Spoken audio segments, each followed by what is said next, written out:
I think most people would agree that the one thing that is most difficult for us to face is the prospect of death. It's like a big question mark hanging over our heads and weighing on our minds.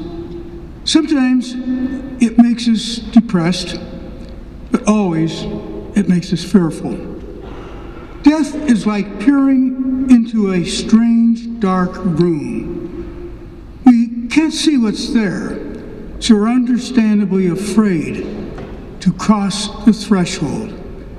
We keep thinking, if only someone would come back from the dead and give us even a hint of what heaven is really like, maybe then we wouldn't be so afraid, and we would be more full of hope. Well, today's scripture readings actually tell us about someone who did come back from the dead, Jesus Christ. And that should fill us with hope and joy, because not just someone has come back, but Jesus himself has come back from the dead. And the best part is, he not only rose from the dead, but he promised that we too can do the same thing. The resurrection of Jesus from the dead is a sign and a guarantee of our own resurrection. The Sadducees who questioned Jesus in today's gospel didn't believe in the resurrection. By their questioning, they were trying to reduce the idea of resurrection to the utterly absurd, making it seem totally ridiculous. They thought of it as bringing back to life corpses, which then would simply start earthly life all over again. Some people today are like those Pharisees, the Sadducees, in that they ask how God can put back together a body that is disintegrated in the grave, or perhaps blown apart in an explosion, or someone with arms or legs amputated, or maybe even cremated. When we stop and think about it, say, well, how would this body of ours, and on the last day, be reunited with the soul if the body is disintegrated? What we don't realize is scientists tell us this body of ours renews itself very gradually, cell by cell, approximately every 7 years. So someone who's 49 years old actually has gone through 7 bodies.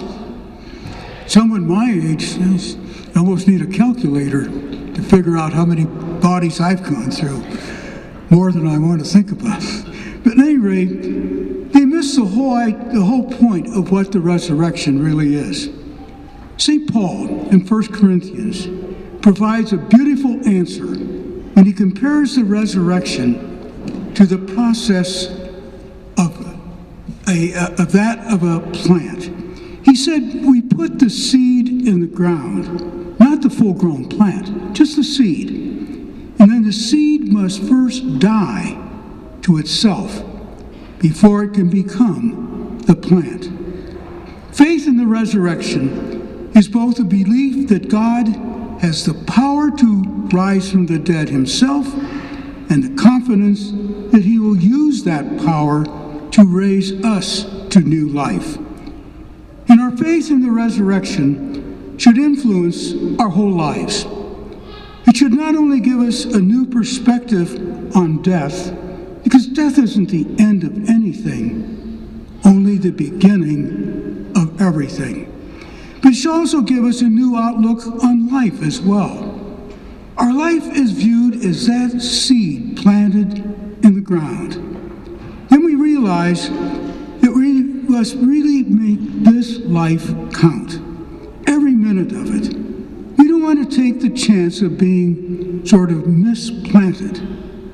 So weekend Mass is no longer seen as an obligation, but rather as an opportunity to renew our association with Christ, another chance to visit with the God who loves us more than anyone else, can hardly wait to have us with himself for all eternity.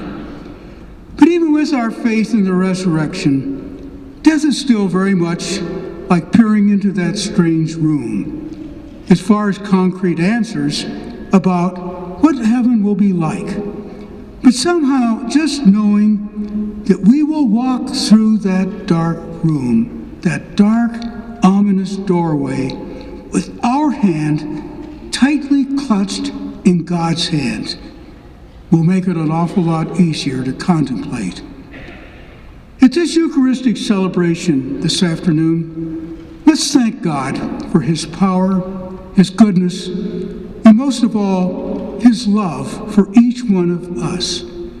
That, my friends, is not only life insurance, it's life assurance.